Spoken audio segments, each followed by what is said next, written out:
Pak Eka, Bismillah. Baik, Bismillahirrahmanirrahim. Assalamualaikum warahmatullahi wabarakatuh. Waalaikumsalam warahmatullahi. Selamat pagi semuanya. Yang saya hormati narasumber pada kesempatan kali ini, Bapak Dr. Bambang Purwanto, selaku narasumber utama pada kegiatan workshop fisiologi olahraga. Dan yang saya hormati Ibu Wakil Dekan 2 Fakultas Pedagogi dan Psikologi Universitas PGRI Adipura Surabaya, Bu Dr. Hayati MKes, Bapak dan Ibu dosen panitia yang bergabung, serta mahasiswa yang sangat saya banggakan. Puji syukur kita panjatkan kehadirat Allah Subhanahu wa taala karena atas berkat rahmat limpahan hidayahnya kita semua bisa berkumpul di sini. Meskipun masih dalam masa pandemi dan kita dipaksa berkumpul secara daring. Satu hal yang patut kita syukuri adalah kita semua masih diberikan kesehatan sehingga kita masih bisa melakukan aktivitas-aktivitas dan kita masih bisa menjalaninya dengan sepenuh hati. Untuk mempersingkat waktu, kegiatan workshop fisiologi olahraga pada kesempatan kali ini, marilah kita berdoa terlebih dahulu sebelum memulai kegiatan. Perkenankan saya memimpin berdoa agar apa yang kita harapkan bersama, agar kegiatan ini bisa berjalan dengan lancar. Berdoa menurut agama dan kepercayaan masing-masing, dipersilakan.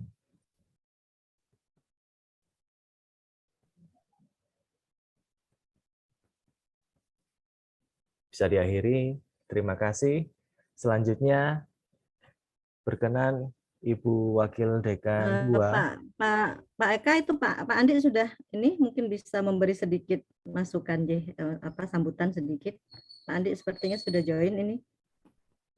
Pak Andi sudah bergabung dari tadi, Bu Dokter, tapi beliau tidak bisa untuk berbicara karena memang posisinya sedang raker.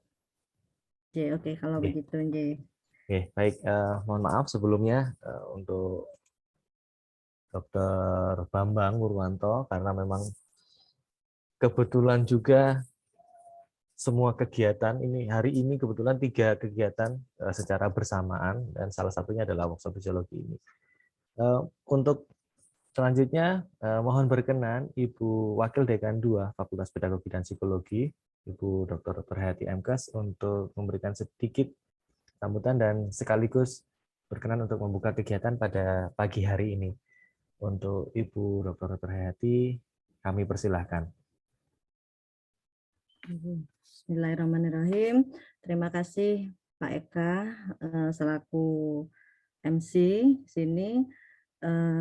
Yang saya hormati Bapak Dr. Bambang Purwanto, MKes AIFO, dan juga yang saya hormati Bapak Dekan, Bapak Dr. Santika Rentika Hadi MKes, dan juga Bapak Kaprodi, Bapak Ahmad Nuryadi SPD MPD, dan juga Pak Eka Kurnia Darisman SPD MPD selaku MC, dan juga Bapak dan Ibu dosen yang mungkin mempunyai kesempatan untuk bergabung pada acara pagi ini. Pertama-tama kita tidak lupa mengucapkan puji dan syukur yang tidak terhingga kepada Allah Subhanahu wa taala karena hanya dengan rahmat beliau kita bisa berkumpul pagi ini.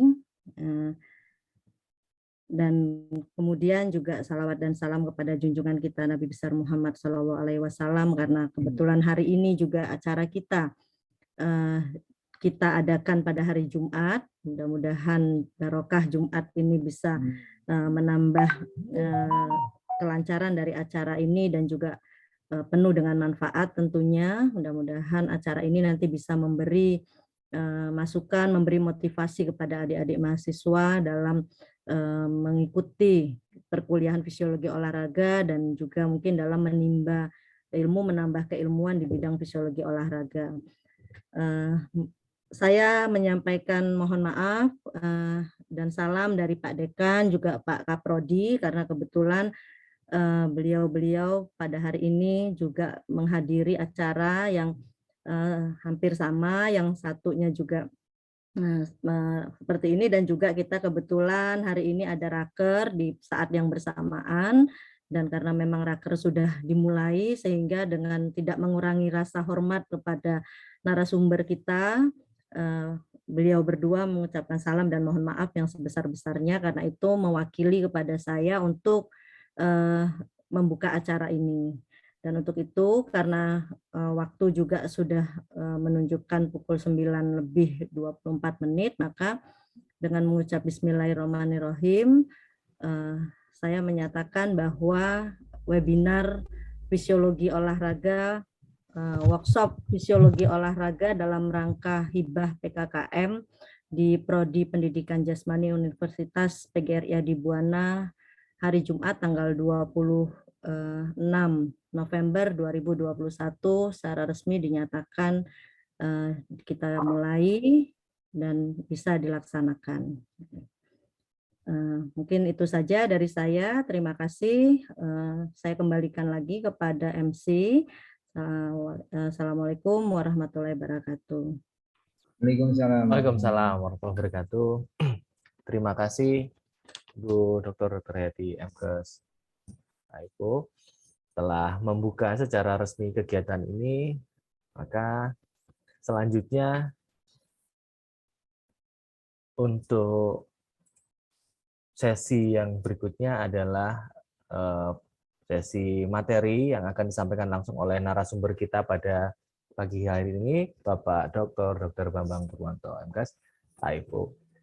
Dan workshop ini nanti akan langsung dipandu oleh Ibu Dr. Hayati, ya. Jadi sekaligus beliau nanti yang akan menjadi moderator pada kesempatan kali ini. Monggo Bu Dr. Hayati, kami persilahkan. Terima kasih Pak Eka, selaku MC di sini. Bismillahirrahmanirrahim. Jadi pada kesempatan kali ini, seperti yang tadi disampaikan oleh Pak Eka, saya bertindak selaku moderator. Jadi senang sekali hari ini kita sudah bergabung dengan Dr. Bambang Purwanto MKes AIFO. Untuk itu kita mungkin bisa memulai acara ini karena waktu di sini sudah menunjukkan hampir pukul 9.30.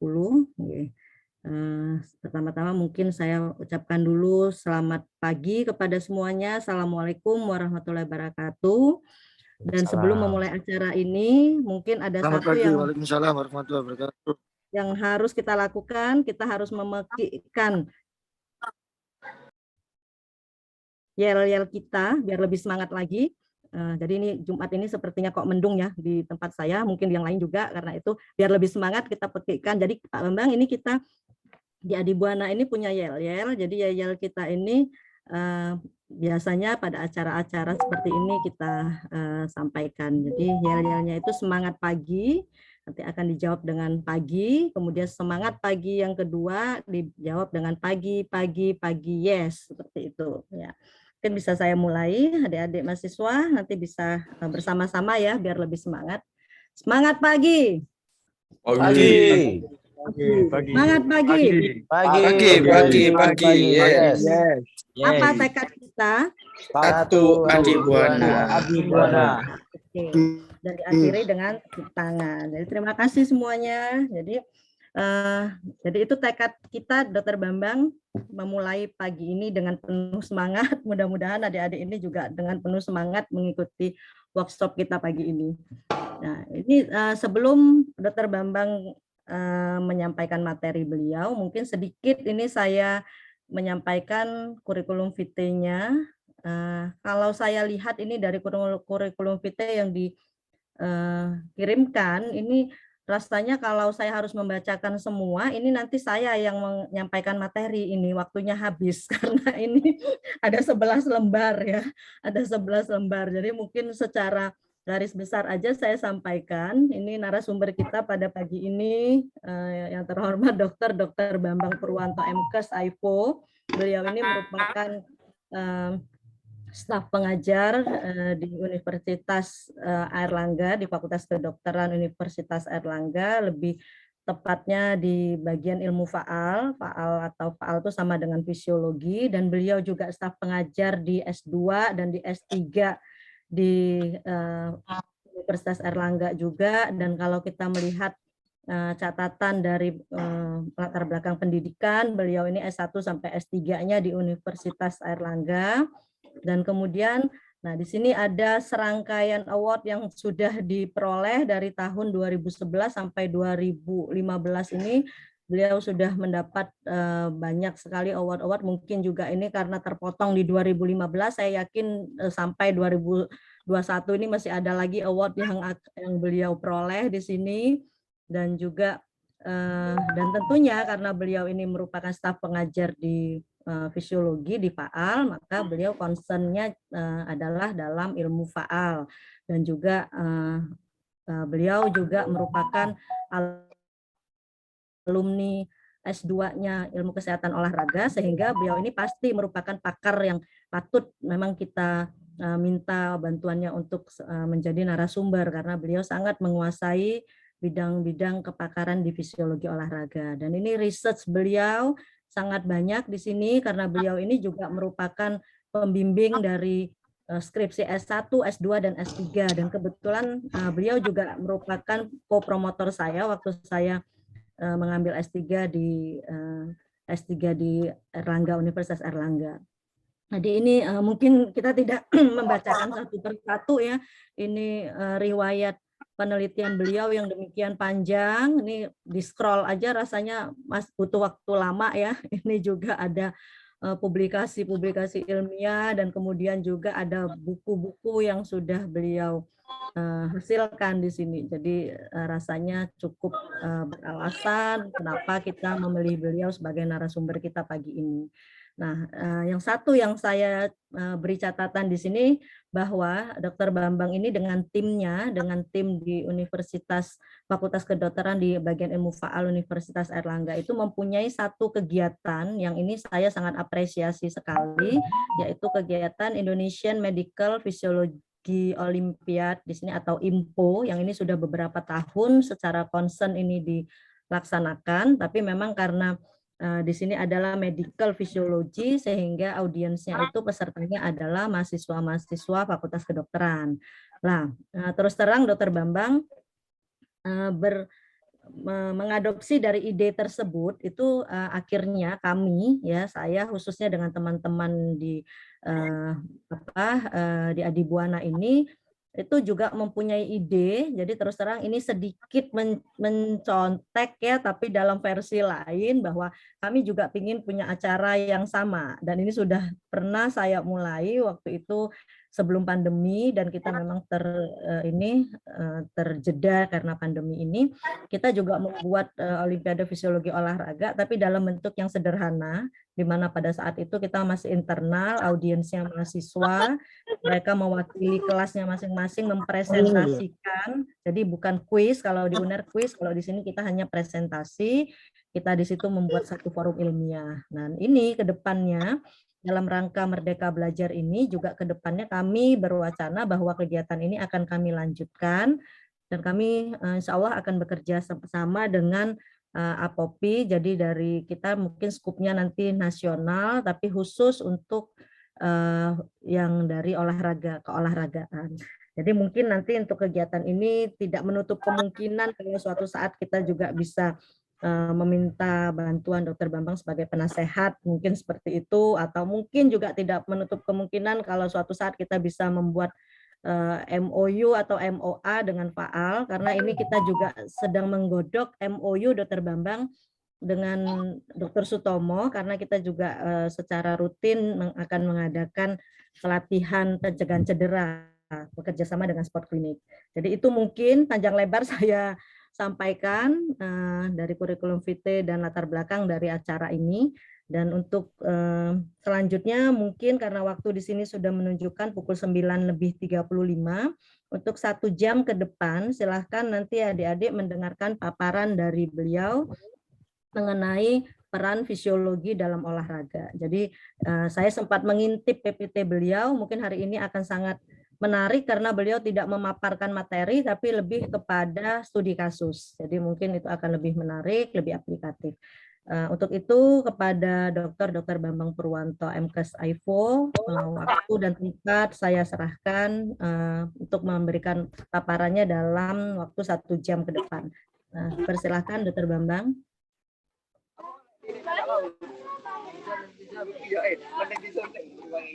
Mungkin saya bisa minta bantuan ini ya nanti untuk share screen PPT-nya kepada admin. Terima kasih.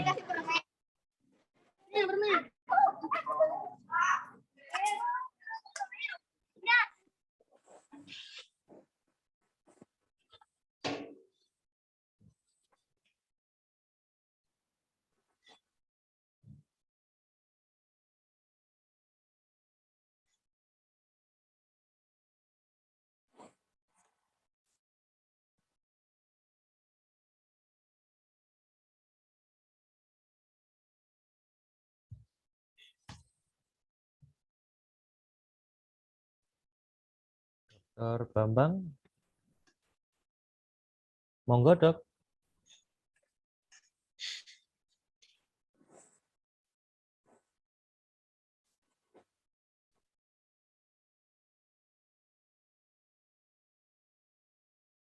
Sepertinya beliau keluar Dok. Atau ada gangguan sinyal mungkin.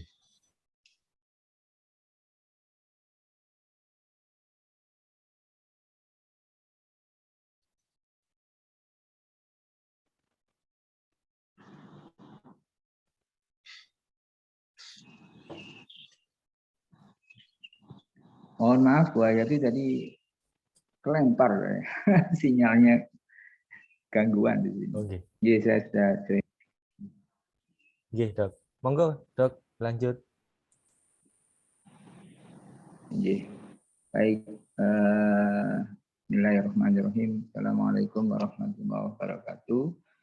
Saya mohon maaf menggunakan HP akhirnya karena tadi sempat terlempar karena sinyalnya yang kurang bagus. Bismillahirrahmanirrahim. Alhamdulillahirabbil alamin. Shalatu wassalamu ala asyrofil anbiya'i wal mursalin sayyidina Muhammadin wa ala alihi wa ashabihi ajmain.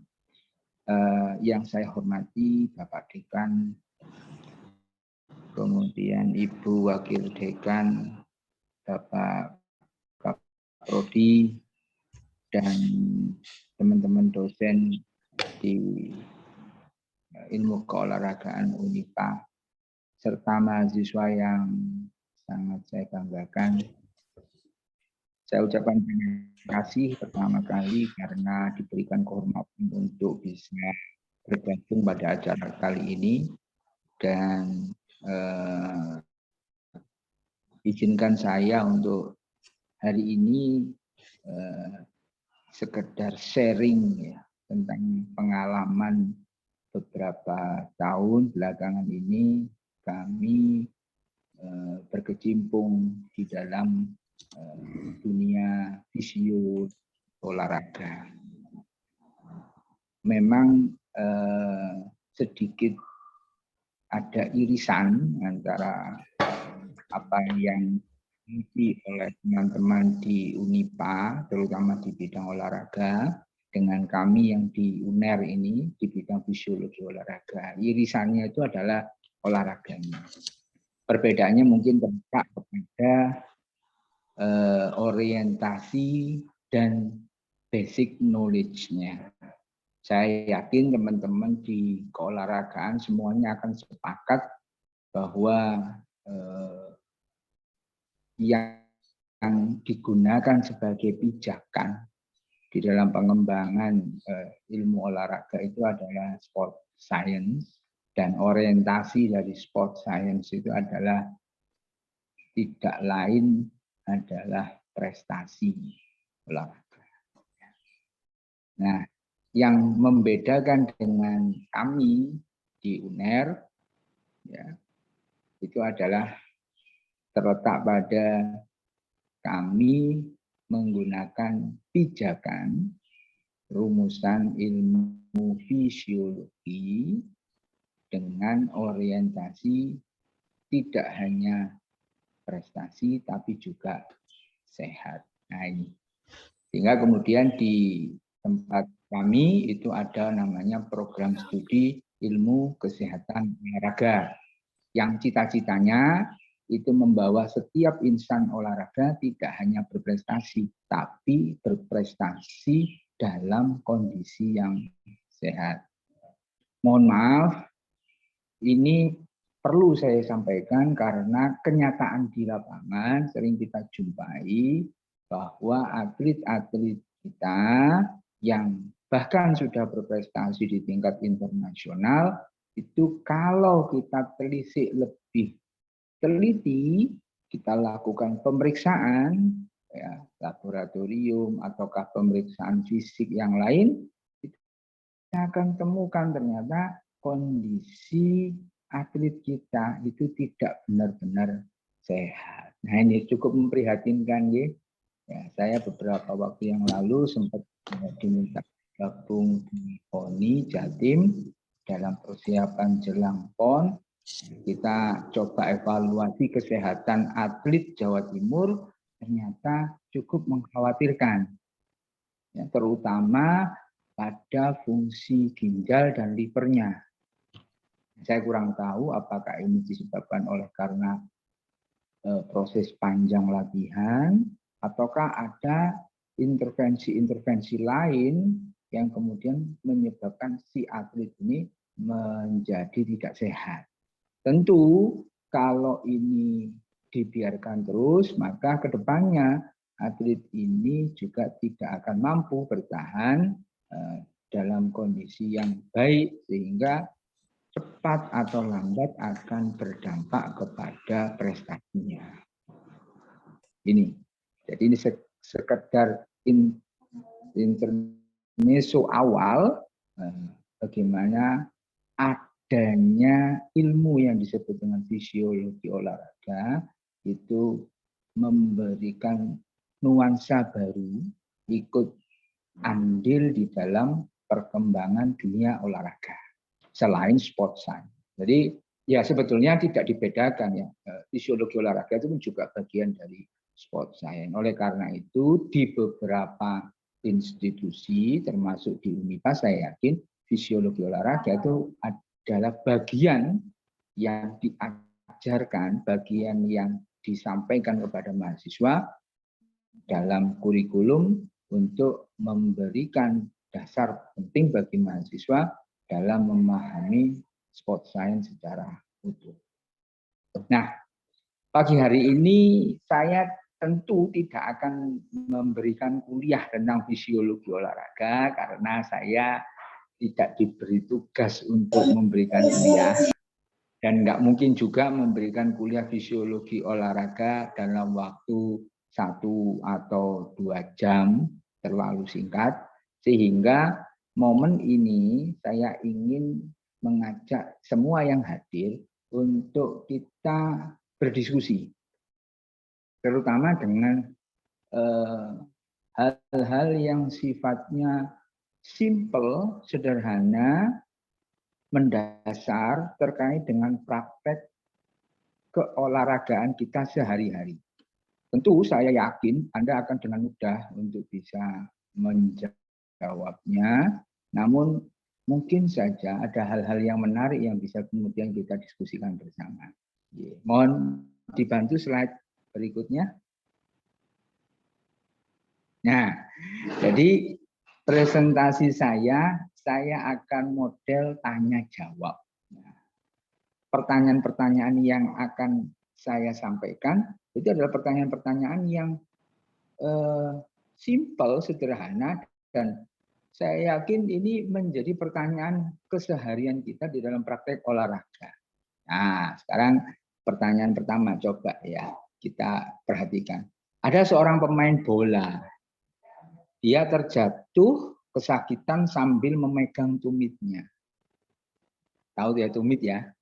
Kalau bahasa bahasa anatomisnya itu adalah ankle, ya, bahasa Inggrisnya ankle, gitu ya. Ya. Atau bahasa Indonesianya pergelangan kaki, tumit, ya. Jadi ada pemain bola jatuh kesakitan pegang tumitnya, ya. Saat diminta berjinjit, ya, kan dia ditolong, kemudian ayo berdiri, coba jinjit dulu. Nah, ketika dia diminta berjinjit, ia tidak mampu. Nah, kira-kira apa masalahnya? Kenapa kok dia suruh jinjit? Nggak bisa. Coba, mungkin ada yang berkenan untuk menjelaskan. Yang bisa menjawab, nanti saya kasih hadiah. Nah, monggo silakan. Ada yang mau menyampaikan mungkin dari mahasiswa yang jago di bidang olahraga sepak bola. Kira-kira si atlet yang jatuh memegang tumitnya kesakitan ini, apa yang terjadi dengan tumitnya sebetulnya? Kira-kira Pak, coba mungkin ada yang mau menyampaikan pendapatnya. Silakan. Mahasiswa, boleh. Ini kita sering lihat bahkan di televisi ya, kita nggak usah dosen olahraga atau nggak usah mahasiswa olahraga ya. Lihat di TV itu kan kita sering kali berkomentar seakan kita lebih ngerti daripada atletnya gitu.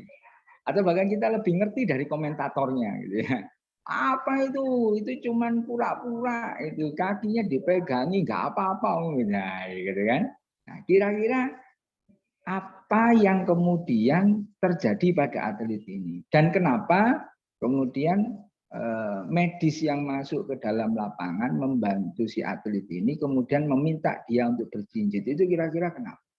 Nah, supaya tahu nanti ketika Anda kemudian melatih atau kemudian kita ini terlibat di dalam industri olahraga ya, baik sebagai pelatih, sebagai atletnya atau sebagai officialnya ya. Itu kita tahu kenapa kemudian ada yang meminta si atlet ini berjinjit sebelum berdiri setelah ditolong. Nah, kira-kira kenapa? Ada yang tahu kira-kira? Silakan mungkin ya. Mohon izin menjawab, Dok. Yang bisa ya, monggo. Bapak Ibu dosen juga Anda apa-apa, silakan. Ini feel free kok, ini bukan UAS yang kemudian nanti menentukan kelulusan. Monggo silakan. Mohon izin menjawab, Dok. Silakan. Ya, tujuan untuk diminta atlet untuk berjinjit terlebih dahulu itu untuk mengukur atau memeriksa sampai seberapa parah yang dialami oleh seorang atlet tersebut. Apakah dari pengukuran difungsikan menjinjit adalah untuk mengukur dan melihat sampai di mana cedera yang dialami oleh atlet. Apakah itu bisa dislokasi ataukah terjadi robekan pada ligamen di ankle. Seperti itu, Dok, mungkin. Nah, kira-kira apa harus berjinjit? Kenapa kok enggak misalnya ngelurusin kaki saja misalnya? Ya, karena mungkin kenapa kok enggak langsung berdiri?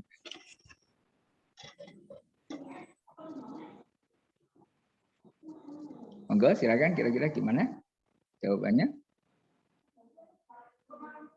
Ketika berjinjit itu ada beban yang harus ditopang oleh ankle, Dok. Ya, sehingga apakah dari kemampuan ankle tersebut masih berfungsi dengan baik? Boleh tahu saya ketika berjinjit itu beban yang ditanggung ankle itu berapa ya? Nah, ini harus tahu supaya nanti sayang banget sama ankle-nya itu. Punya ankle cuma 2 gitu. Jangan sampai kemudian 2 ini berkurang jadi 1 atau dua-duanya rusak jadi akhirnya ya tamat karir olahraganya. Kira-kira gimana? Berapa beban ankle ketika bertumit? Ketika berjinjit? Kalau Nah, posisi supaya tahu. menggunakan satu kaki atau satu ankle yang digunakan untuk menopang, berarti kemungkinan 90% lebih dari 90% berat badan yang ditopang, Dok. Tapi kalau kita menggunakan dua kaki, paling tidak ada bantuan satu kaki untuk menopang. Jadi kemungkinan 50% dari berat badan. Oke, baik. Kita coba ya lihat slide berikutnya ya. Bapak Ibu dosen, mohon izin, dan teman-teman mahasiswa semua. Iya. Jadi ketika seseorang itu jatuh, merasa kesakitan, dan dia pegang tumitnya, maka yang paling sering terjadi cedera pada bagian tumit adalah robekan pada tendon Achilles. Tendon Achilles itu adalah tendonnya otot gastrocnemius. Kalau dalam bahasa Inggris disebutnya sebagai calf muscle. Nah, ini bukan persoalan saya orang kedokteran loh, kemudian menggunakan istilah ini. Ini orang olahraga itu juga sudah harus tahu Achilles itu mana, gastrocnemius itu yang mana. Karena ini adalah otot utama dan tendon utama yang berfungsi, berperan penting pada saat seseorang itu jinjit, berjalan, melompat, dan berlari. Nah, sebelum bisa melompat, berjalan, dan berlari, maka syarat yang harus dipenuhi adalah dia harus bisa jinjit dulu. Mustahil seseorang itu bisa berjalan, melompat, dan berlari tanpa dia bisa berjinjit. Oleh karena itu kita tidak sarankan setelah cedera ya langsung disuruh berdiri atau melompat atau berlari. Suruh jinjit dulu. Kalau jinjit nggak bisa, maka mustahil untuk bisa lanjutkan pertandingan. Karena pada waktu pertandingan sepak bola itu ya dia melompat, ya berlari, ya juga berjalan. Jadi kalau jinjit saja tidak bisa, maka melompat pasti tidak bisa, berjalan pasti tidak bisa, berlari juga tidak bisa. Berlari juga tidak bisa. Ya. Oke. Nah, pada saat jinjit, ya, Achilles atau tendon dari otot gastrocnemius itu menanggung beban 10 kali lipat berat badan tubuh. Jadi ankle kita itu bebannya berat pada saat kita jinjit, melompat, berdiri, dan jadi ketika barang yang kecil yang namanya Achilles itu putus, wah ini sudah masalah, ya. Maka orang ini, atlet ini, itu tidak akan mungkin bisa jinjit, tidak akan mungkin bisa melompat, tidak mungkin bisa berlari dan berjalan. Karena fungsi dari Achilles ini, ya, itu adalah kestabilan pada saat berjinjit, ya, membantu ketika saat melompat, memberikan ground reaction force (GRF) dan membantu kita pada saat berjalan dan berlari untuk memberikan akselerasi maju ke depan. Jadi ini sebabnya kenapa pada permainan sepak bola apapun upaya berhasil atau tidak ketika ada indikasi untuk mencederai tumit, mencederai ankle, terutama dari bagian belakang yang diincar adalah Achillesnya, langsung kartunya. Itu aturannya. Itu aturannya. Karena sangat berbahaya, ini terkait dengan masa depan. Saya harus katakan, so sorry to say, bahwa teknologi ya untuk menyambung kembali Achilles yang robek itu sampai sekarang belum bisa ya menghasilkan recovery otot dan tendon 100%. Paling bagus itu 80%. 90%. Dan itu rekomendasinya tidak bisa kembali bertanding sebagai atlet profesional. Sehingga kalau barang yang kecil namanya tendon Achilles ini putus, maka ya. Nah, oleh karena itu Anda sering melihat beberapa orang pemain bola ya, walaupun dia sudah pakai sepatu, ada pelindung pada tumitnya, walaupun dia sudah pakai kaos kaki yang kemudian itu sudah menambah elastis dari ankle-nya, tapi tetap ditambah di bagian luarnya, ya, itu diberikan tapping, ya, semacam perekat yang berputar pada bagian ankle untuk menambah stabilitas dari ankle. Sehingga kalau terjadi sesuatu, Achillesnya tidak akan putus. Nah, jadi ya kalau anak-anak di lapangan itu bilangnya lakban, itu ankle-nya dilakban ya. Sebetulnya bukan lakban, bukan solasi itu namanya tapping. Dipasang, berputar gitu untuk memberikan stabilisasi ankle supaya tidak cedek. Karena ini masa depan atlet. Karena gerak dasar atlet itu nggak ada yang nggak berdiri, nggak berjinjit, nggak berjalan dan berlari, pasti semuanya melibatkan keempat aktivitas itu. Ya, jadi berat ya, yang ditanggung, ya, beban yang ditanggung oleh tendon Achilles dan gastrocnemius ketika berjinjit itu 10 kali lipat dari berat. Oleh karena itu posisi jinjit ini ada posisi yang berat. Ya. Keseimbangan statis pada saat berjinjit itu menunjukkan kemampuan motorik dasar yang baik. Kalau seseorang tidak bisa berjinjit, maka berlari dan berjalannya itu sudah pasti tidak akan sempurna dan tidak akan bisa menghasilkan kecepatan yang maksimal. Ini ya.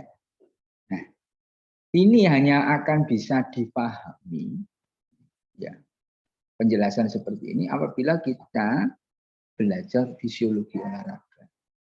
Jadi bukan persoalan bagaimana berlari ke depan dengan cepat saja, tapi kita juga paham bagaimana kemudian kecepatan pada saat berlari ke depan itu dihasilkan dari fungsi tendon Achilles dan gastrocnemius yang baik. Dan fungsi yang baik dari gastrocnemius dan tendon Achilles itu hanya akan bisa diperoleh ketika ya, kedua organ ini dalam kondisi yang sehat. Nah itu ya. Oke. Baik, kita lanjutkan coba ke pertanyaan yang kedua. Nah, ini pertanyaan kedua. Lebih sederhana, lebih seperti pada kondisi kita sehari-hari. Seorang mahasiswa ya, akan melakukan jogging di pagi hari. Wah, ini semua mahasiswa sekarang kan hobinya jogging, terutama hari Minggu ada Car Free Day, jogging bersama pacar gitu biasanya gitu ya. Nah, sebelumnya dia sarapan pagi jam 7. Kira-kira kalau dia sarapan pagi jam 7, kapan dia boleh mulai melakukan pemanasan sebelum jogging paling awal kapan? Apakah jam 7 sarapan terus langsung berangkat? Ataukah jam 7 sarapan itu terus berhenti dulu, nunggu sekian lama, baru pemanasan dan kemudian lanjut jogging? Atau bagaimana? Nah, coba saya ingin tahu jawabannya. Siapa yang berani menjawab? Kalau sarapannya jam 7, olahraganya jam berapa? Kira-kira kasarannya. Jam 9, Pak. Nah, jam 9. Ini mahasiswa atau dosen ini? Mahasiswa. Tapi tampangnya dosen ini. Oke. Ya. Saya boleh tahu nggak alasannya? Kenapa kok jam 9? karena sarapan dimulai itu Pak, kalau makan harus berhenti 2 jam dulu sebelum melakukan olahraga Pak. Ya. Berhenti itu suruh apa? Tiduran atau duduk Itu, Pak. atau Ya duduk santai atau gimana gitu Pak. Sebelum melakukan aktivitas berat. Oke. Itu makanannya makanan apa yang kalau 2 jam? Itu seperti nasi dan roti, Pak. Nasi dan roti. Oke. Lah kalau misalnya saya enggak makan sarapannya cuma minum susu gitu. Itu apakah juga 2 jam? Tidak, Pak. Nah, berapa lama kalau? Mungkin sekitar setengah jam atau 10 menitan lah, Pak. Oh, 10 menitan. Oke. Kita lihat jawabannya ya, benar atau enggak ya. Coba slide berikutnya. Nah, ya. Pengosongan lambung ya, itu berlangsung antara 2 sampai 4 jam. Jadi lambung kita secara periodik itu akan dikosongkan 2 sampai 4 jam. Nah, berolahraga saat lambung itu penuh, ada isinya lambungnya, itu akan memicu reflux. Reflux itu apa yang ada di lambung itu naik ke atas, balik ke mulut. Sehingga akan terjadi keluhan seperti rasa di perut itu penuh, mual, ya, kemudian kering di tenggorokan. Pernah nggak begitu? Nah ini kan kalau muncul pada saat berolahraga dari nggak nyaman, ya. Padahal kita ini olahraga pengennya fresh, pengennya sehat. Tapi justru pada saat berolahraga kita rasanya kayak apa? Orang Jawa itu bilangnya sundu, penuh, rasanya mual. Nah ini terjadi karena kita melakukan olahraga saat perut kita penuh, ada isinya. Nah, seharusnya bagaimana ya? Seharusnya kita mulai berolahraga pada saat lambung kita itu kosong. Nah, kalau kita sarapan jam 7 pagi, seperti yang tadi disampaikan temannya, betul sekali. Kalau sarapannya itu padat, tulisannya di sini solid, yang gambar grafik yang warna biru gitu ya. Maka sejak kita makan sampai lambung kita kosong itu butuh waktu 2 jam. Jawabannya betul. Ya. Tapi ya, kalau kita makannya itu sesuatu yang liquid itu cair. Ya, misalnya minum teh manis atau minum susu sarapannya begitu, maka ya kita bisa lihat di sini kita mulai berolahraga itu bisa 30 menit setelah sarapan. Nah, bukan 10 menit Mas, nah 10 menit mah terlalu cepat gitu ya. 30 menit ya. Ya.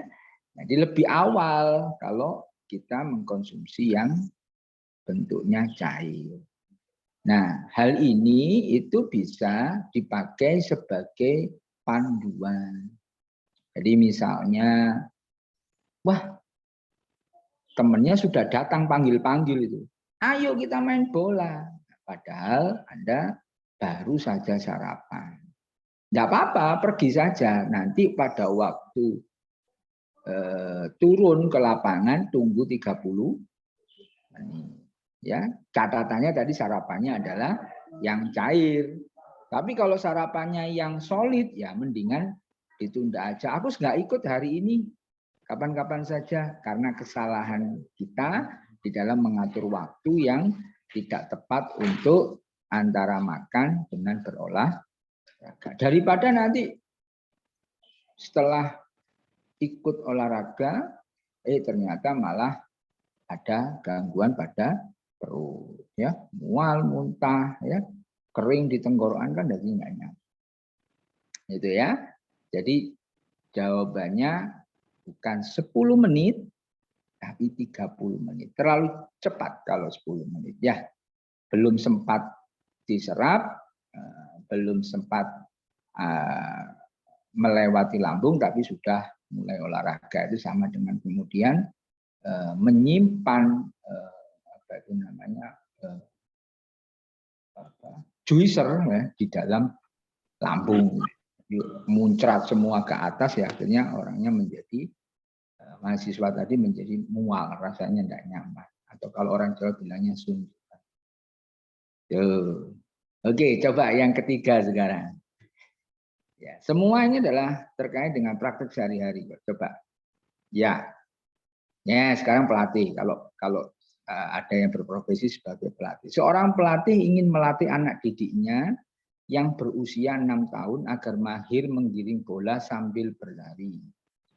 Apa yang harus dilakukan pelatih tersebut kira-kira? Nah, ini biasanya pelatih SSB ya, sekolah sepak bola itu yang anak-anak kecil banyak itu ramil gitu ya. Nah, masih usia 6 tahun ya, masih kecil gitu ya. Nah, targetnya ingin melatih kemampuan dribbling bola sambil berlari. Kira-kira apa yang harus dilakukan pelatih tersebut? Apakah melatih kekuatan kakinya si anak ini? Apakah melatih kecepatan berlarinya? Atau fokus pada skill mendribel bola? Nah, kira-kira jawabannya apa? Kira-kira dari teman-teman kira-kira. Mahasiswa boleh, dosen boleh, silakan.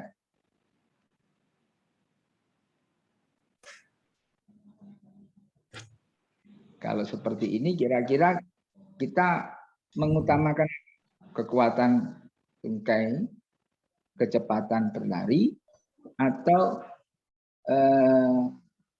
skill menggiring bola. Mana yang mau digarap dulu? Skill dulu, Pak. Usia 6 tahun. Skill dulu. Skill dulu. Ya, skill dan koordinasi. Skill dulu dan koordinasi. Nah, kalau skill dulu dan koordinasi, cara melatihnya gimana? Lebih mengarah ke ini, Pak, fundamental. Jadi dari teknik mendribel bagaimana, terus lebih banyak untuk bermain pengaplikasian teknik menggiring bola ke dalam sebuah permainan, sebetulnya seperti itu. Ya, memang betul prinsip latihan pada usia dini harus fun ya, dan yang diberikan adalah basicnya, fundamentalnya. Nah, kira-kira untuk bisa sampai dia mendribel bola itu butuh latihan berapa kali kira-kira yang biasanya dilakukan? Sampai berapa kali latihan ini dijadwalkan kira-kira?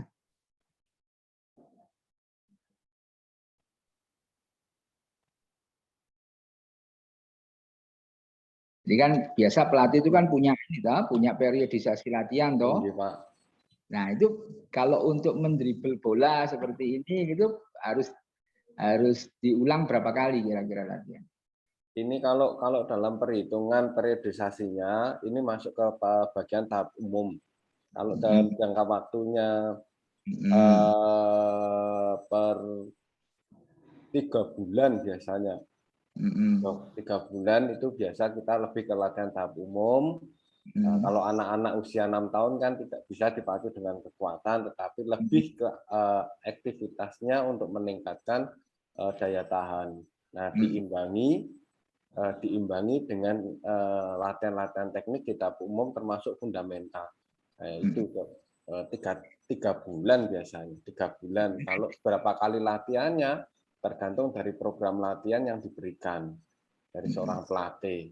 Biasa pada umumnya latihan di klub itu bisa seminggu 3 kali. Ya, jadi ini kan dari ilmu perspektif keolahraganya ya. Nah, sekarang saya tunjukkan perspektif fisiologi olahraganya, slide berikutnya. Jadi pelatih juga harus tahu bahwa untuk dapat menggiring bola dengan baik, maka si anak ini, slide berikutnya.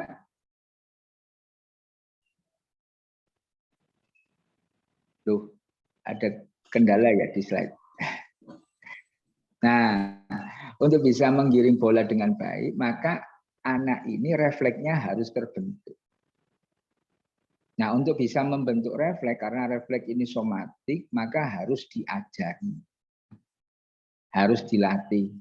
Nah, bagaimana supaya bisa dilatih? Maka proses awalnya harus diberi contoh. Contoh yang benar. Dan refleks itu bisa terbentuk minimal kalau contoh itu diulang 32 kali. Nah, jadi kalau kita melakukan pengulangan kurang dari 32 kali, maka refleks itu belum akan terbentuk sempurna. Jadi pelatih jangan marah-marah kalau misalnya sebelum diulang 32 kali, kok sih belum bisa saja menggiring, itu biasa. Nah, jangan sampai melebihi usia 9 tahun, itu problemnya.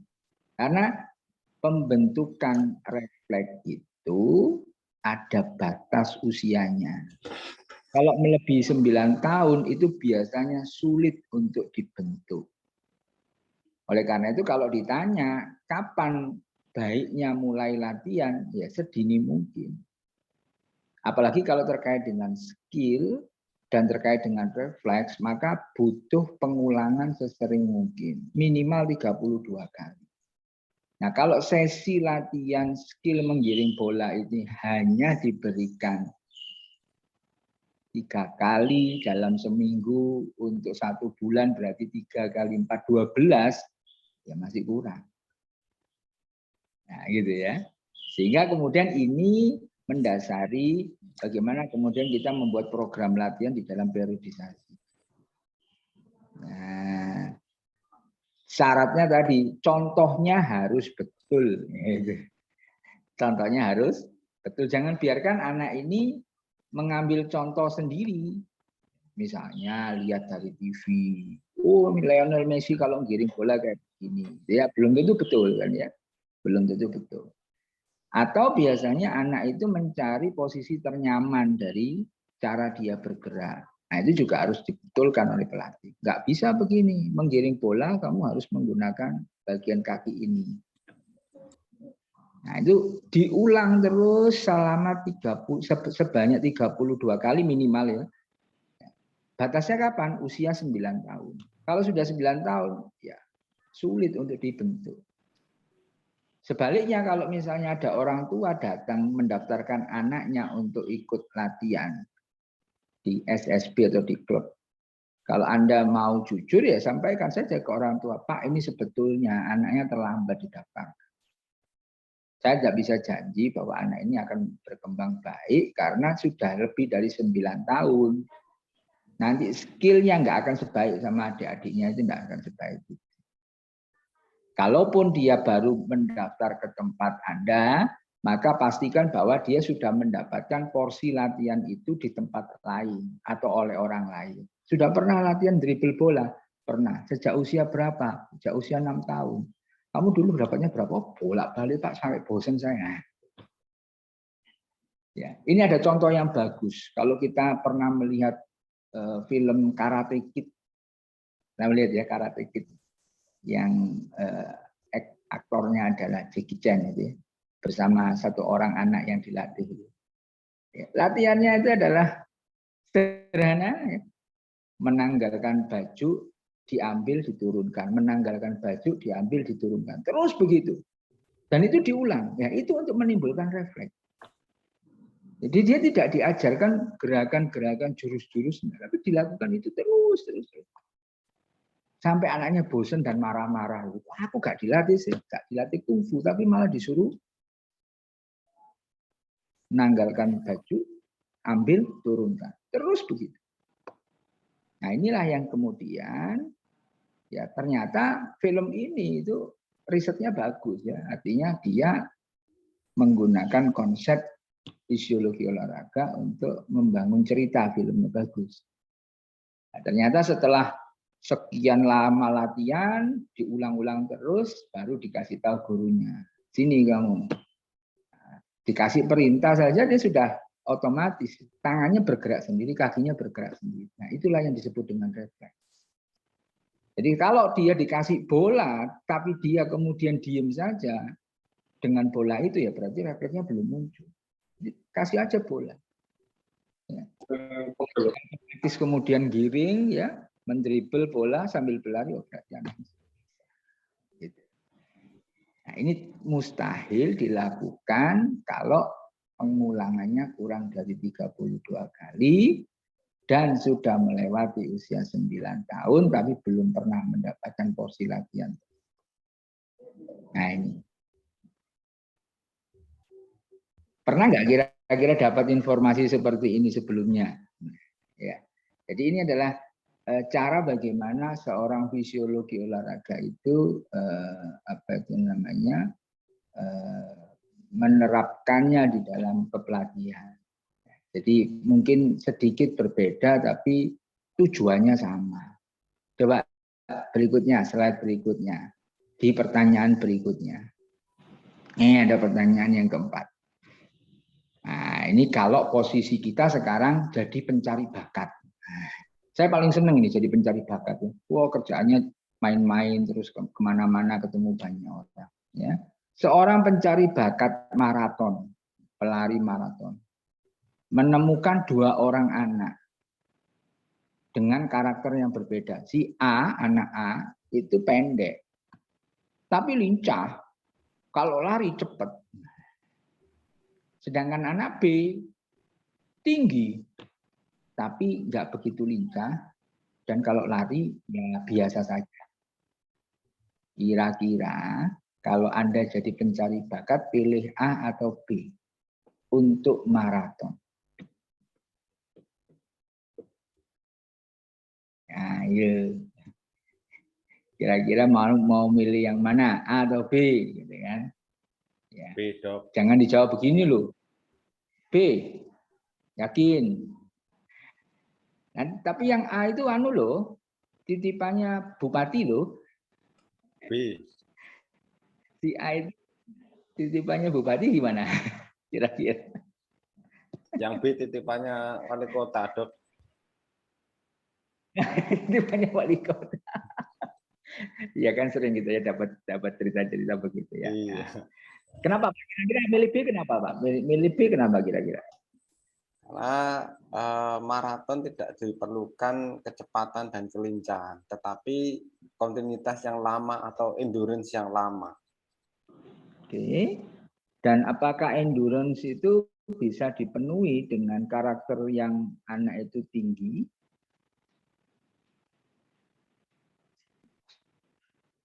Apakah anak yang tinggi itu anak yang endurance? Apa hubungannya tinggi badan sama endurance? Dan itu kan akhirnya pertanyaannya mengarah ke sana. Coba slide berikutnya. Nah, makin tinggi seseorang, makin besar volume parunya. Makin besar volume parunya, makin besar oksigen yang bisa dihirup. Makin besar, makin banyak oksigen yang beredar di darah. Makin besar pula kapasitas aerobik seseorang. Sehingga orang itu punya kemampuan endurance yang lebih dibandingkan orang lain. Kita bisa melakukan prediksi terhadap berapa volume paru seseorang hanya dengan mengetahui ketinggiannya dan usianya. Itu ada rumusnya. Nah, jadi tinggi ini menjadi sesuatu yang penting kalau kita mencari atlet dengan tipikal endurance seperti maraton. Jadi kalau kita ini punya data tinggi badan dan usia, itu sudah cukup untuk kita bisa memprediksi volume parunya sekian. Dan kalau kita punya angka volume paru sekian, kita bisa memprediksi kira-kira VO2 max-nya berapa. Nah, itu penting. Itu sangat penting untuk endurance. Nah, oleh karena itu, saya termasuk orang yang bersikukuh bahwa tinggi badan buat atlet itu penting. Ada yang bilang ke saya begini, Apa Pak? Ngapain kok mikir tinggi badan? Wong Andi Firmansyah itu adalah atlet dengan VO2 max terbaik. Padahal dia pendek. Saya jawab, andai kata Andi itu tinggi, maka VO2 max-nya nggak segitu. Dia akan jauh lebih tinggi dari itu. Nah itu jawaban. Sayangnya Andi Firmansyah itu pendek. Oleh karena itu ditawarkan ke klub-klub luar negeri, tidak ada yang mau. Gitu loh. Ya, sama kasusnya sebetulnya dengan Lionel Messi ketika dia pertama kali direkrut oleh Barcelona. Sebetulnya Barcelona juga enggan mau merekrut Lionel Messi karena tinggi badannya kurang. Sampai kemudian dia harus terapi hormonal untuk membuat tingginya paling tidak sesuai dengan standar Eropa. Tidak lain tidak bukan, sebenarnya tujuannya hanya satu, yaitu untuk mendapatkan kapasitas aerobik yang lebih besar, lebih kompetitif. Ini ya, makanya Indonesia ini sekarang getol untuk memerangi stunting. Jangan sampai generasi yang akan datang itu pendek-pendek. Dan sekarang memang angka stunting itu meningkat. Penyebabnya apa saya juga kurang tahu. Tapi ini tantangan buat insan olahraga keseluruhan. Kalau Anda menerima anak didik yang akan dilatih itu pendek-pendek, apakah kita punya kans untuk bertanding pada nomor-nomor yang endurance? Itu. Jadi tinggi badan ini adalah sesuatu yang menurut saya hukumnya wajib. Oleh karena itu beberapa waktu yang lalu, setiap tahun ini menjadi perdebatan sengit di level nasional, terutama untuk menentukan kriteria penerimaan mahasiswa baru yang masuk melalui SBMPTN. Karena sebagian orang itu meyakini apa yang saya sampaikan, tapi sebagian yang lain itu tidak. Jadi ada yang ngapain sih menentukan tinggi badan, ya sudah seininya aja, gitu kan? Karena dia punya kepentingan, atletnya kepingin dimasukkan, sedangkan atletnya tingginya tidak terlalu baik. Saya tanya, apa sih aktivitas mahasiswa keolahragaan? Apakah dia hanya duduk di dalam kelas mendengarkan kuliah dosen? Kan enggak. Aktivitasnya ternyata banyak di lapangan, juga termasuk lari dan sebagainya. Nah, apakah Bapak dosen mau ketika anak didiknya disuruh lari terus kemudian dia jalan karena enggak mampu? Dan enggak mau. Nah, kalau enggak mau ya dipilih anak-anak yang dengan tinggi badan yang cukup tinggi. Sehingga mereka punya kapasitas aerobik yang cukup untuk melakukan aktivitas. Jadi saya usul ya Bu Wadek, kalau bisa di Fakultas Ilmu Keolahragaan itu di VIO itu kalau gedungnya itu beberapa lantai jangan dikasih lift. Ya, kalau dikasih lift, wah nanti nggak ketahuan kapasitas aerobiknya mereka gitu ya. Naik lift terus ya nggak terlatih nanti jadinya. Ya, saya masih ingat pada waktu ke Jepang dulu, padahal fakultas saya fakultas yang saya naungi itu bukan fakultas ilmu keolahragaan, tapi di tempat saya belajar itu kampusnya tidak ada satupun yang menggunakan lift, semuanya menggunakan tangga. Dan saya masih ingat sensei saya dulu adalah seorang atlet karate dengan sabuk hitam. Jadi kalau kita janjian kuliah jam 7, ya kuliahnya di lantai 5, dia bilang, saya tunggu jam 7 di lantai 5. Wah, kita sudah nyampe lantai 5 ngos-ngosan, sensei itu sudah berdiri dengan tegak di sana. Kamu tuh kapasitas aerobikmu itu jelek katanya. Ya, oke. Jadi inilah pentingnya kenapa kita itu harus memiliki tinggi badan yang cukup ya, supaya kapasitas aerobik kita bagus. Slide berikutnya, mungkin ini adalah pertanyaan yang terakhir, yang kelima. Slide berikutnya.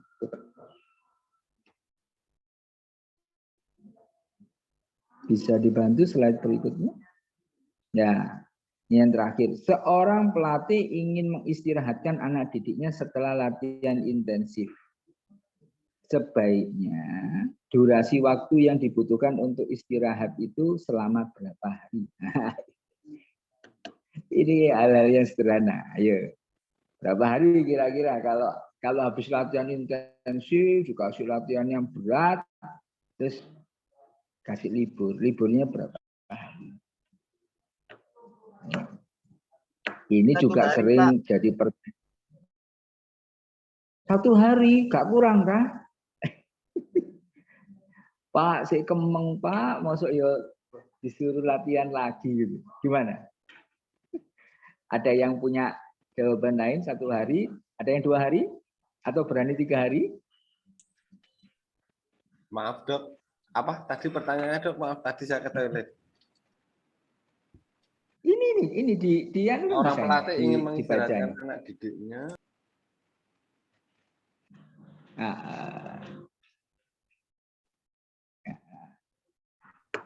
Jawab dok, kemungkinan adalah 32 jam sampai 48 jam minimal. 32, 42. Wih, itu pakai ukuran jam ya, berarti berapa hari ya? Berapa hari kalau 32 jam? 1,5 ya, 1,5 sampai 2 hari. Oke. Ya. Ini ada setengahnya ini ya. Ya, oke. Alasannya apa kira-kira? Alasannya kenapa kok 1,5 sampai 2 hari? Kenapa kok butuh waktu 2 hari kan? Kok enggak 1 hari? Karena kan kalau misal kita pakai 1 hari, recover tubuh kan membutuhkan waktu yang cukup lama jika itu latihannya berat. Nah, saya juga pernah mengalami sendiri ketika saya latihan itu 1 hari pertama itu nggak akan terasa sakit, tapi setengah harinya itu baru mulai terasa sakit. Nah, saat itu telah recover terjadi. Nah, kurang lebih seperti itu dok. Oke. Ya, iya pernah ya situ ya. Saya juga sering begitu. Ya, hari yang sama ketika kita berolahraga itu nggak ada tuh rasa jarum-jarum, biasa saja. Tapi besoknya, wah, bikin ampun ya, kaki sakit semua, ya. Badan sakit semua. Nah, itu namanya delay onset muscular soreness. Ya.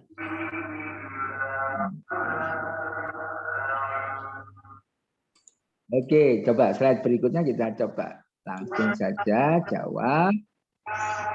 Jadi jawaban dari tujuan.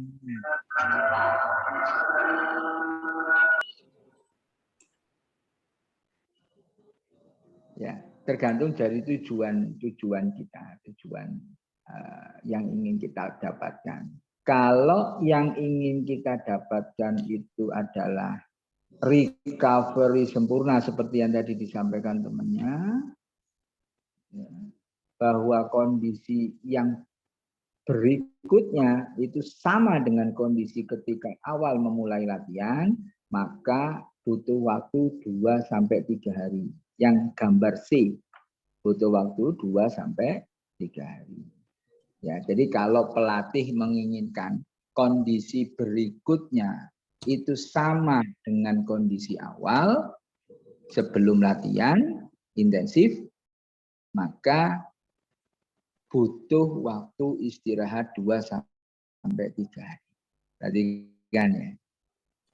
Tapi kalau yang diinginkan adalah setelah istirahat, kondisi fisiknya itu naik lebih tinggi daripada kondisi awal, maka waktu istirahatnya harusnya lebih singkat, yaitu 1-1,5 jam. Masih jarang, memang masih jarang. Justru itu gamingnya itu akan tambahannya atau peningkatannya akan diperoleh dengan istirahat yang 1–1,5 hari. 1–1,5 hari. Jadi kalau terlalu lama nanti kembali ke kondisi awal seperti yang C.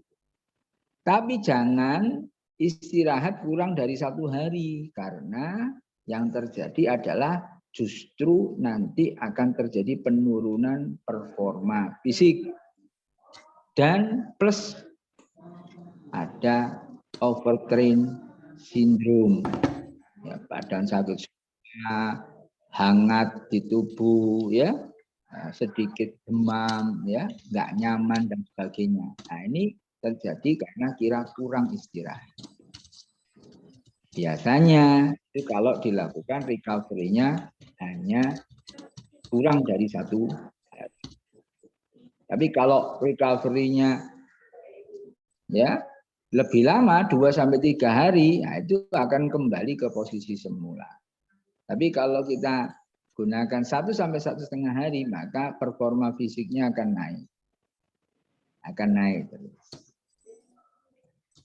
Ini adalah implementasi dari teori superkompensasi. Ini hanya akan terjadi seperti yang di A, perhatikan. Hanya akan terjadi seperti di A, syaratnya 1. Selama istirahat recovery 1–1,5 hari, si atlet itu benar-benar dapat tidur pulas tengah malam. Kenapa? Karena pada saat itu terjadi renjatan atau peningkatan produksi growth hormone. Nah, growth hormone ini loh yang kita harapkan untuk bisa memperbaiki bagian-bagian tubuh yang rusak selama latihan intensif.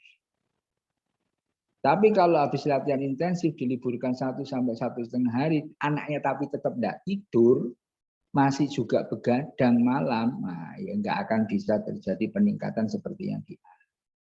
Itu 1. Nomor 2, selama recovery 1–1,5 hari itu harus mendapatkan asupan nutrisi berupa protein yang tinggi.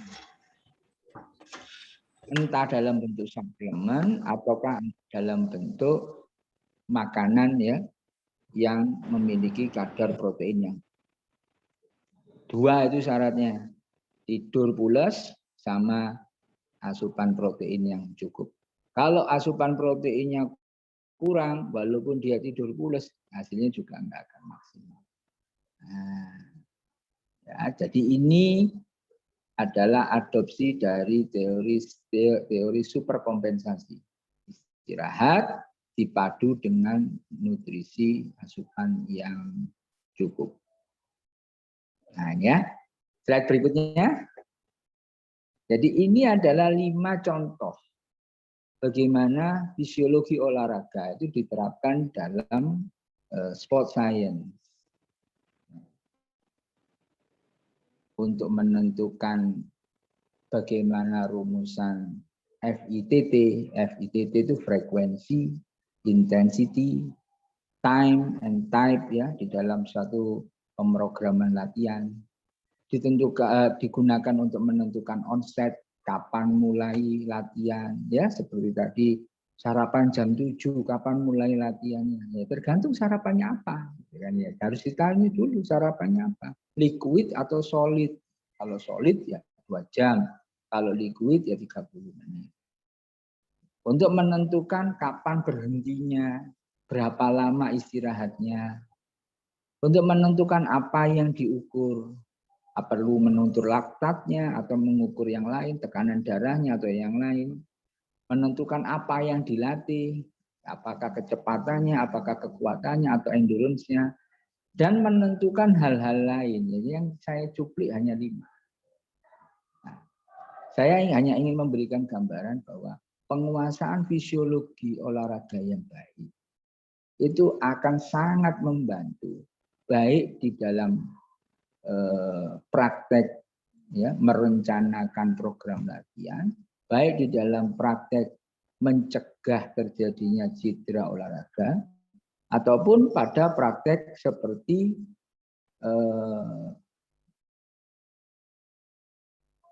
meningkatkan performa fisik dengan latihan yang intensif. Ya. Slide berikutnya, ada suatu quotes ya. Nah, quotes ini yang saya pikirkan tadi malam gitu ya. Physiologic thinking, ya. Jadi pemikiran berbasis fisiologi, in exercise action, dalam aktivitas latihan, ya itu akan sangat mendukung sport performance atau mendukung performa pada saat bertanding di dalam olahraga. Yang ujungnya nanti pasti ke arah prestasi. Dari saya itu yang bisa saya sampaikan, mudah-mudahan ini manfaat. Saya kembalikan ke Ibu Wadek. Monggo, Bu Wadek. Terima kasih, Dr. Bambang. Secara pembahasan kasus sudah memaparkan hampir semua materi yang ada di fisiologi. Nah, untuk itu mungkin dari para peserta ini tentunya sudah banyak yang ingin bertanya, mungkin ada pengalaman-pengalaman di lapangan yang berhubungan dengan fisiologi. Monggo bisa dipersilahkan untuk menyampaikan pertanyaannya. Sebelumnya disebutkan namanya dan dari kelas atau dari misalkan boleh juga dosen, dari statusnya apa, dosen atau mahasiswa kelas apa. Silakan, mungkin untuk sesi pertama kita buka dulu untuk 3 penanya.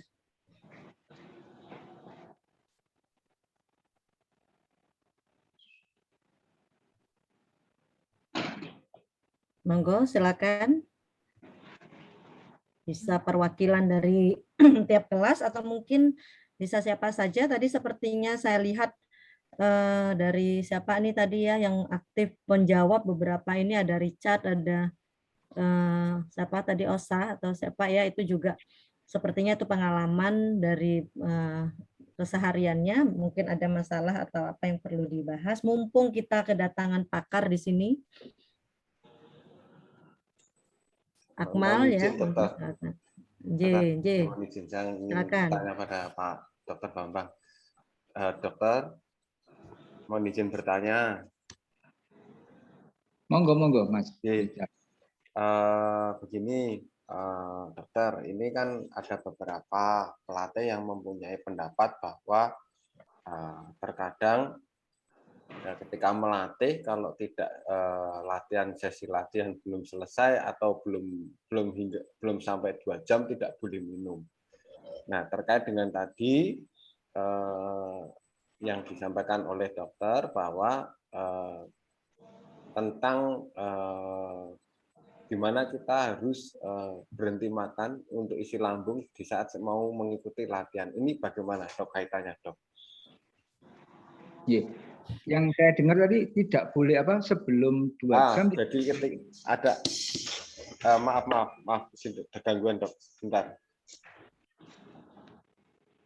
Tidak boleh minum ya, tadi yang saya tangkap ya. Jadi tidak boleh minum setelah latihan, tidak boleh minum sebelum 2 jam. Ya, mungkin itu ya tadi. Jadi betul, Dok. Jadi posisi proses latihan itu kalau belum selesai, saya pernah mengalami sendiri dari pelatihnya itu, ketika kita berlatih start dari jam 6, jam 8 baru boleh minum. Atau selama latihan tidak boleh minum. Ini bagaimana, Dok? Karena pemikirannya bahwa untuk membantu menyesuaikan tubuh supaya kita ini daya tahannya kuat, katanya begitu. Ya. Maka penelitian yang dikatakan bahwa rata-rata atlet di Indonesia itu kalau nggak liver dan ini ginjalnya yang bermasalah seperti itu. Ya. Oke. Coba saya. Jadi terima kasih Mas Richard. Jadi Dr. Bambang, ini saya menginformasikan Mas Richard ini sebetulnya sudah bisa kita sebutkan setengah alumni karena sudah yudisium, tinggal menunggu wisuda ya. Jadi sudah SPD mestinya. Dan kebetulan Mas Richard ini kemarin alumni terbaik Penjas, dan kita kemarin alhamdulillah dapat kesempatan untuk melakukan pelatihan pelatih level nasional, dan beberapa banyak mahasiswa yang ikut, dan ini saya lihat alhamdulillah sepertinya kok ilmu yang mereka dapatkan ini teraplikasi ini dengan pertanyaan-pertanyaan atau jawaban-jawaban tadi. Ini mau langsung dijawab atau saya kumpulkan dulu, Dr. Bambang? Satu-satu aja ya. Satu saja. Monggo Dr. Bambang dipersilakan. Nun, Mas Richard, ini pertanyaannya bagus sekali ya. Dan mungkin mewakili pertanyaan banyak pelatih.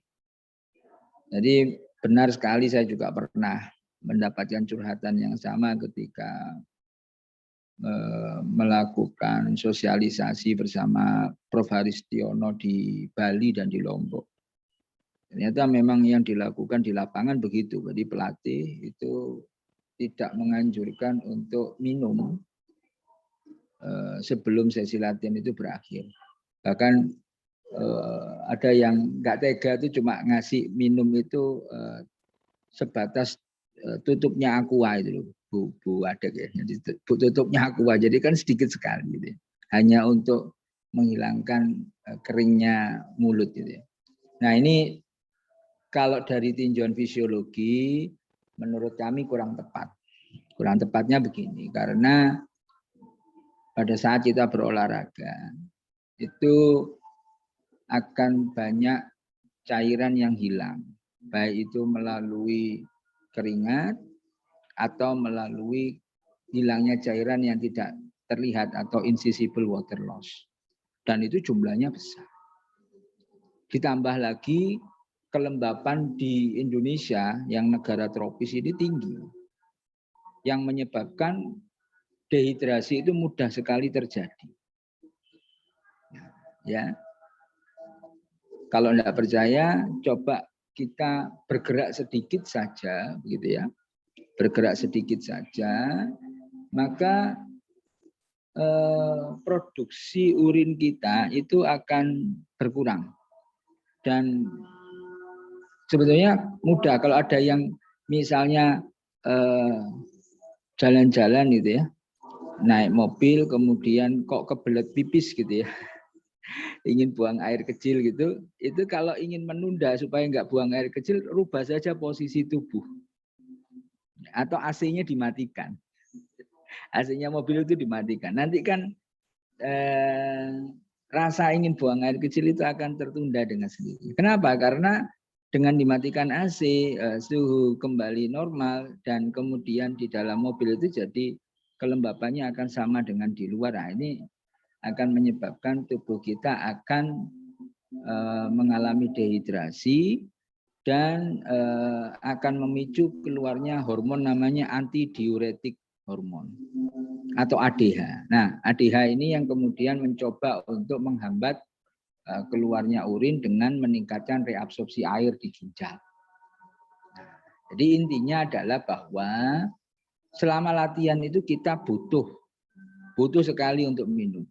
Dan saya bersyukur sudah ada pemahaman yang lebih baik, terutama di cabang olahraga sepak bola ya.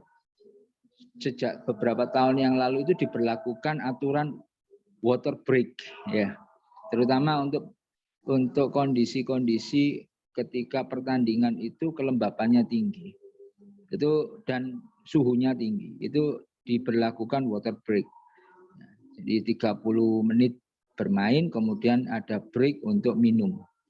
Tujuannya adalah untuk mengembalikan status cairan ini supaya tidak kurang. Karena kalau cairan ini kurang, itu akan menyebabkan aliran darah itu melambat. Tekanannya menjadi tinggi dan ini akan berpotensi buruk bagi kesehatan atlet. Tadi disampaikan terkait dengan gangguan pada ginjal dan gangguan pada liver. Memang benar. Nah, oleh karena itu mohon saya titip kepada teman-teman di keolahragaan, praktek-praktek seperti ini jangan dilestarikan. Ya. Tetap minum saja, enggak apa-apa. Kalau ada kekhawatiran bahwa kemudian dengan minumnya air itu menyebabkan ya tubuh yang semula sudah panas untuk melakukan aktivitas itu menjadi dingin lagi, itu tidak benar. Panas tubuh itu dihasilkan dari gerakan otot, dari kontraksi otot. Jadi tidak bisa didinginkan hanya dengan air saja, tidak bisa. Ya. Atau ada kekhawatiran bahwa dengan minum ini kemudian beban tubuh menjadi berat. Ya minumnya seberapa sih? Kan nggak seperti sapi yang digelonggong gitu kan ya, enggak. Jadi kekhawatiran-kekhawatiran ini tidak terbukti, itu hanya mitos ya yang berkembang bertahun-tahun ya dari dulu seperti itu. Ya, nah kalau menurut kami tetap saja memperhatikan minum kecukupan cairan, karena kalau ditahan lebih dari 2 jam untuk tidak minum itu akan menyebabkan gangguan-gangguan, paling tidak gitu ya, paling tidak itu akan menyebabkan tekanan darah naik ya, keluhannya pasti akan mengarah ke arah pusing. Yang ketiga adalah bisa memicu terjadinya ya seperti yang terjadi belakangan ini banyak ya, ada gangguan jantung mendadak di lapangan ya, yang kemudian itu berpotensi menyebabkan kematian. Jadi saya himbau juga untuk praktek seperti ini sebaiknya tidak dilakukan. Mas Richard. Terima kasih, dokter. Terima kasih, Dokter Bambang. Ini menyambung pertanyaan dari Mas Richard ya, Dokter Bambang. Ini mitos atau fakta? Kalau misalkan setelah olahraga, ini boleh nggak ya kita minum es teh gitu kan seger ya? Ini boleh nggak kira-kira ya? Biasanya ini mahasiswa kalau habis praktek itu larinya ke kantin. Saya lihat pesen es teh yang jumbo gitu. Nah, gimana Dokter Bambang ini? Ya, kita pernah melakukan riset bersama, saya sebut merek ya nggak apa-apa ya, bersama dengan Pokari terkait dengan rehidrasi pasca latihan.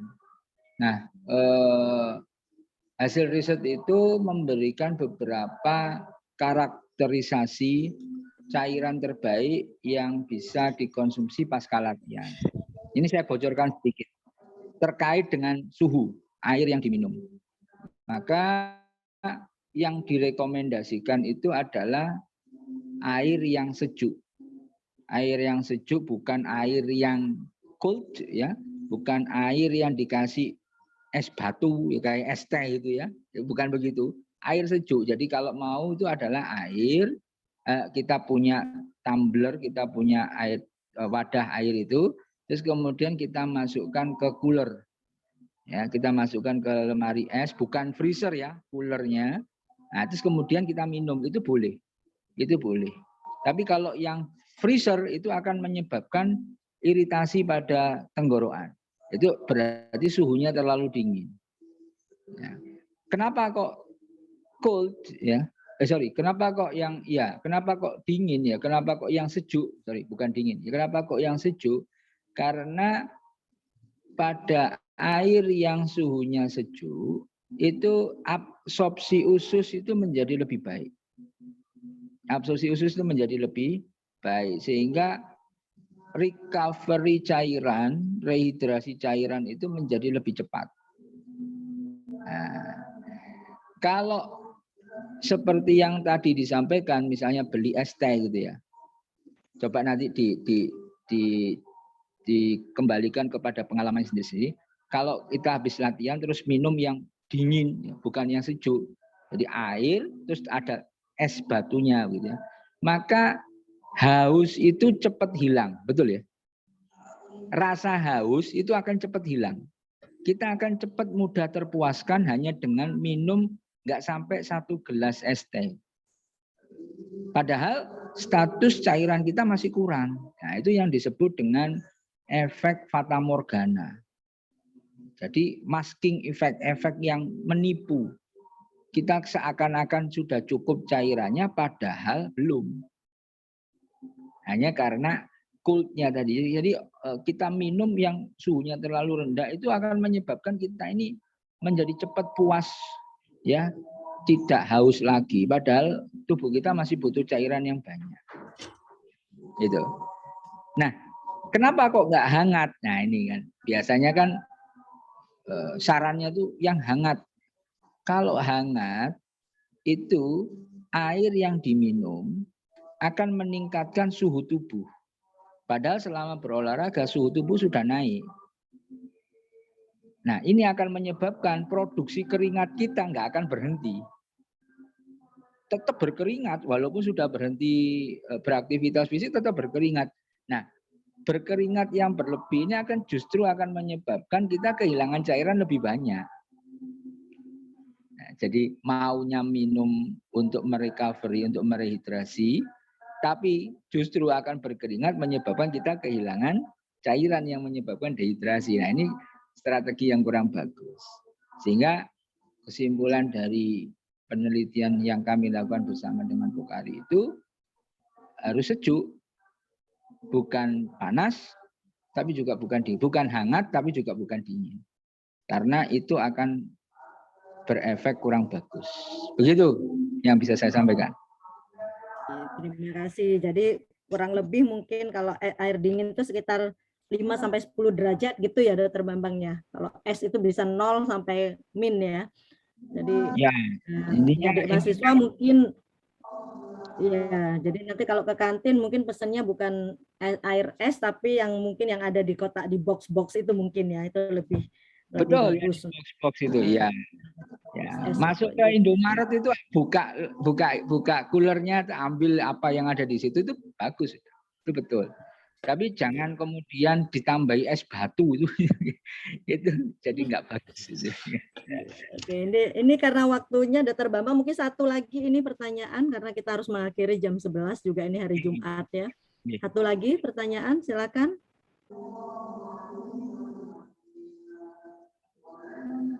Ada yang mau bertanya? Satu lagi. Ini Dok, ini terkait mitos atau fakta. Itu saya pernah dengar bahwa ketika sedang pertandingan berlangsung tidak boleh dilakukan masas. Contohnya begini, ketika kita ada event bertanding yang 3 hari itu ketika rest tidak boleh dimasas. Itu mitos atau fakta?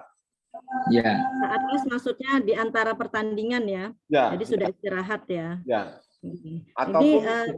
Ataupun setelah bertanding tetap tidak boleh dimasas seperti itu katanya. Sampai menunggu selesai seluruh pertandingan gitu. Oke. Jadi ini karena sepertinya tidak ada yang lain mengajukan pertanyaan, kita mengakomodir tetap pertanyaan dari Mas Richard ya. Silakan, monggo Dokter Bambang mungkin bisa memberi informasi untuk pertanyaan Mas Richard ini. Baik, tindakan apapun ya itu harus punya tujuan. Ini sebagai dasar. Termasuk massage ya, sport massage itu harus ada tujuannya. Jadi kita enggak kemudian asal diminta atau meminta gitu ya. Nah, bukan persoalan waktunya sebetulnya menurut saya, tapi persoalan tujuannya. Jadi kalau kemudian selama pertandingan itu boleh nggak dimasas? Boleh sekarang, tapi tergantung tujuannya sebetulnya. Ya, karena apa?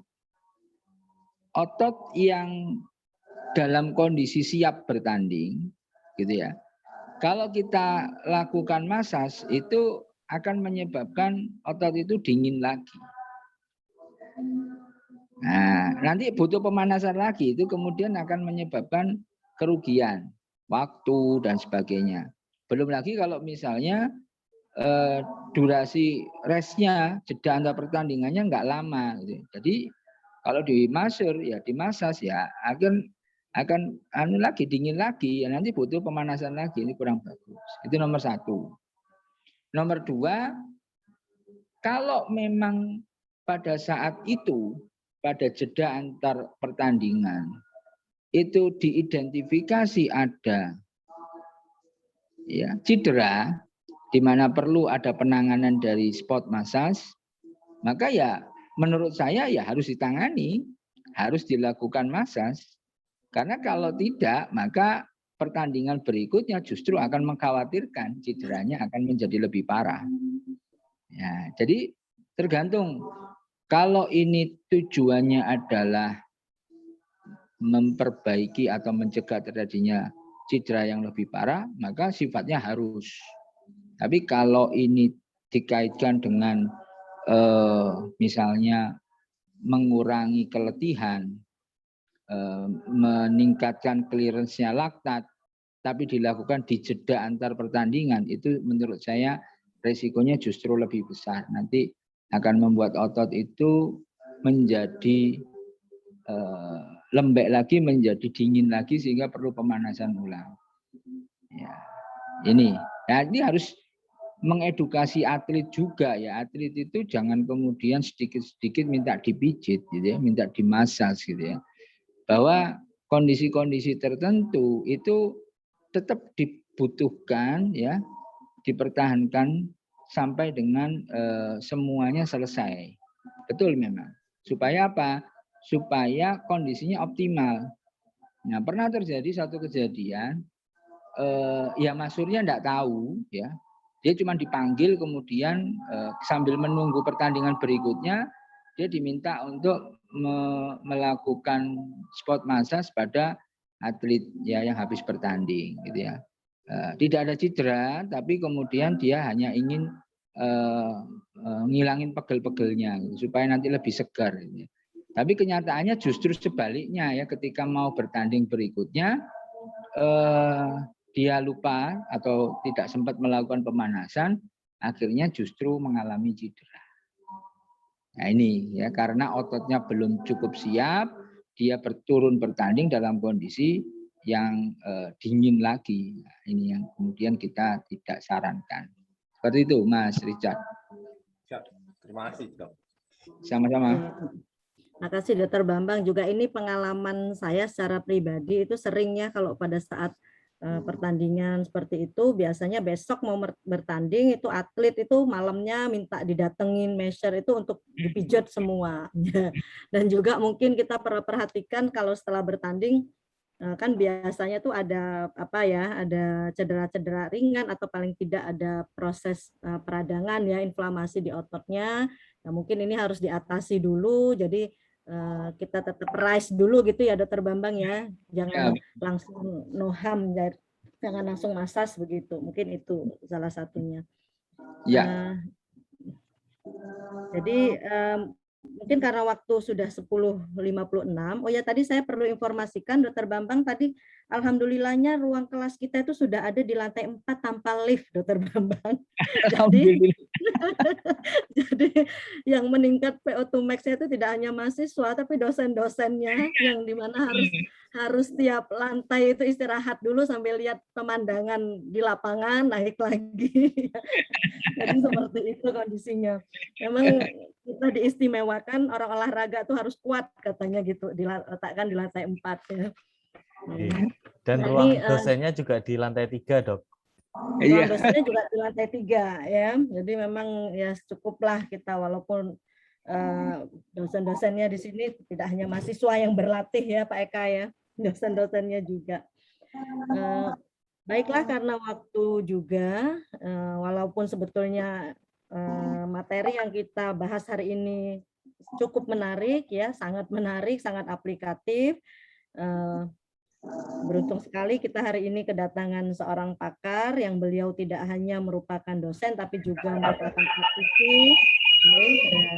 Dan dengan pengalaman-pengalaman beliau ini kita mendapat hari ini, mungkin saya bisa mengambil sedikit kesimpulan dari 5 studi kasus tadi. Kita bisa mengambil kesimpulan di sini bahwa peran fisiologi itu sangat penting. Jadi pada saat kita mau meningkatkan prestasi itu, kita juga harus memperhatikan dari fisiologinya. Jadi jangan sampai atlet itu berprestasi tapi cedera, tapi juga kita harus memperhatikan kesehatan atlet tersebut, sehingga fisiologi menjadi satu pemikiran yang harus kita kedepankan.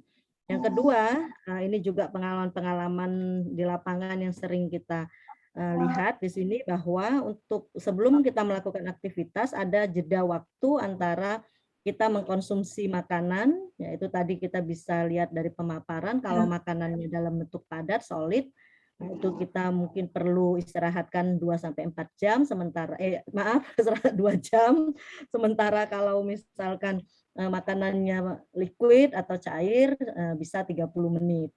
Kemudian juga tadi yang ketiga, penting sekali pada saat seorang pelatih mau melatih anak ya, terutama di sini bahwa ada batasan usia seorang anak itu dalam pembentukan memori refleksnya ya, sehingga memang kalau bisa pelatihan itu dilakukan sedini mungkin di bawah usia 9 tahun, karena memang butuh pengulangan-pengulangan dalam membentuk refleks itu minimal 32 kali, dan kita sebaiknya memberi latihan-latihan fundamental terlebih dahulu. Dan kemudian, nah, seorang atlet berbakat ini perlu kita cari, karena itu ilmu fisiologi ini juga merupakan salah satu cabang ilmu yang harus dikuasai, sehingga kita tahu kita bisa menghubungkan postur tubuh dengan cabang olahraga yang akan kita cari talentnya di situ, dan bagaimana VO2 max itu hubungannya dengan tinggi badan. Jadi itu bukan mitos, tapi itu merupakan fakta yang bisa dijawab dengan ilmu fisiologi. Dan kemudian yang terakhir tadi, recovery itu menjadi satu hal juga yang harus kita perhatikan tergantung tujuan kita.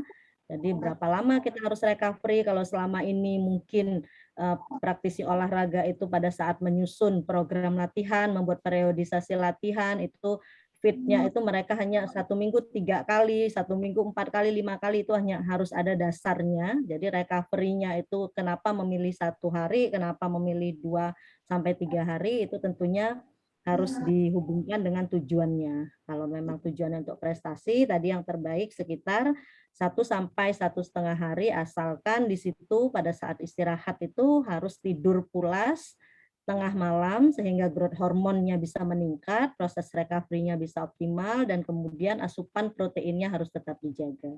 Mungkin itu pengalamannya. Jadi quote-nya tadi dari Dr. Bambang, berpikirlah secara fisiologis untuk meningkatkan performan pada bidang olahraga, karena memang fisiologi itu merupakan salah satu bidang ilmu yang sangat penting dalam sport science. Mungkin itu, sehingga dengan pertemuan hari ini kami harapkan saya selaku moderator dengan juga tentunya Dr. Bambang selaku narasumber dan semua panitia berharap dengan kegiatan hari ini bisa membuka mindset kita bahwa seorang olahragawan tidak hanya dituntut untuk menguasai teknis-teknis cabang olahraga, tapi juga harus menguasai ilmu-ilmu yang mendasarinya. Contohnya seperti anatomi, fisiologi, kinesiologi, biomekanik, dan lain-lain.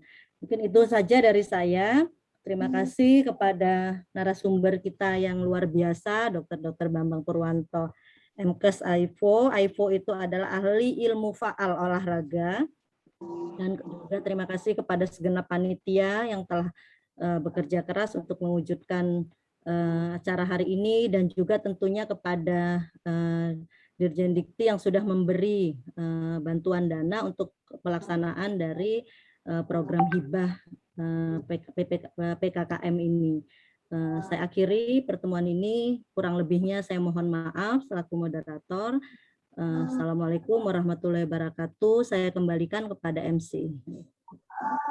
Assalamualaikum warahmatullahi wabarakatuh. Baik, terima kasih. Satu sesi yang sangat luar biasa. Sebenarnya saya yakin masih banyak pertanyaan-pertanyaan yang mengganjal, tetapi sekali lagi waktu juga yang memisahkan kita, dan harapan kita semua di sini apa yang sudah disampaikan tadi oleh narasumber, oleh Dr. Bambang, itu bisa mencerahkan kita semua ya. Itu menjadi sebuah pengalaman yang pembelajaran yang sangat berharga buat kita.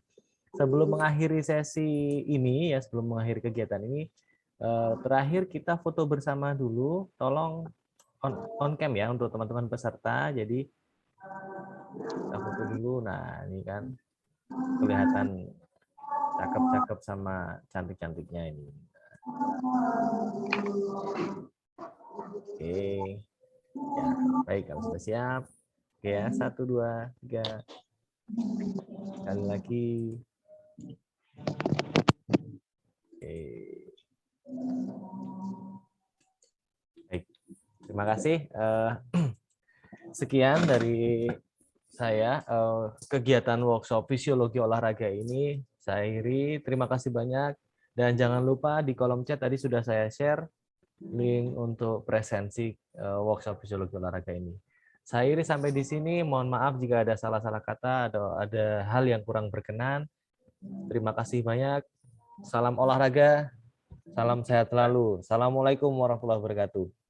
Assalamualaikum warahmatullahi wabarakatuh. Eka, saya lupa tidak kasih pantun ke Dokter Bambang tadi. Ya, silakan. Monggo ditutup dengan pantun, Dok. Iya, jalan-jalan bersama kekasih buat Dokter Bambang. Terima kasih. Sama-sama. Keren. Nah, sekarang Dokter Hayati. Semuanya peserta yang luar biasa, Pak Eka, mohon Terima kasih banyak semuanya. selamat melaksanakan ibadah salat Jumat semuanya. Terima kasih semuanya.